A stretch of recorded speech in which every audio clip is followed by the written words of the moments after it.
नमस्कार. Rising industry म्हणते की क्वालिटी असणारच. तर क्वालिटीचा अजून एक पार्ट मला आज दाखवायचा होता, तो दाखवतो मी. हे तुम्ही दाखवा, हे टॅग दाखवा, हे आज मेन्शन केलेलं दाखवा. आज इकडे या, तिथून आलात तुम्ही तर तुम्ही हा पूर्ण ग्लास बघा. ह्या ग्लास वरती दाखवा, या इकडं. त्याच पद्धतीत ह्या पण ग्लास बघा तुम्ही. ह्या ग्लास वरती दाखवा, ह्या ग्लास वरती दाखवा.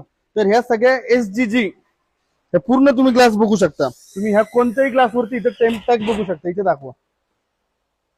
ह्या सगळ्या म्हणजे आज जर वर्किंग मध्ये केलं तर फ्रेंच डोअर मध्ये, विंडोज मध्ये भरपूर लोक काम करतात, पण आपण इम्पोर्टेड तसंच जे म्हणतात की चायना ग्लास आपण अजिबात वापरत नाही.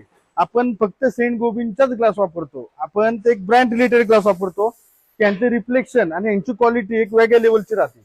तर त्या ग्लास मध्ये पण आपण कुठल्याच बाबतीत कॉस्ट कटिंग करत नाही. आपण ओरिजिनल आणि चांगलेच ग्लास वापरतो की त्या फ्युचर मध्ये कुठल्याच बाबतीत आपल्याला वर्किंगला प्रॉब्लेम येत नाही, विजनच्या बाबतीत कधीच डिस्टर्ब होत नाही. तर हे पण तुम्ही अवश्य लक्षात घ्या. रायझिंग इंडस्ट्री फक्त क्वालिटीमध्ये काम करतं. तर ह्या त्या ग्लास आहेत, सेंट गोबिनचाच ग्लास आपण वापरतो. तर या आणि क्वालिटी काम करायचं असेल तर अवश्य रायझिंग इंडस्ट्रीला भेट द्या आणि तुमची सेवा करण्याची संधी द्या. धन्यवाद.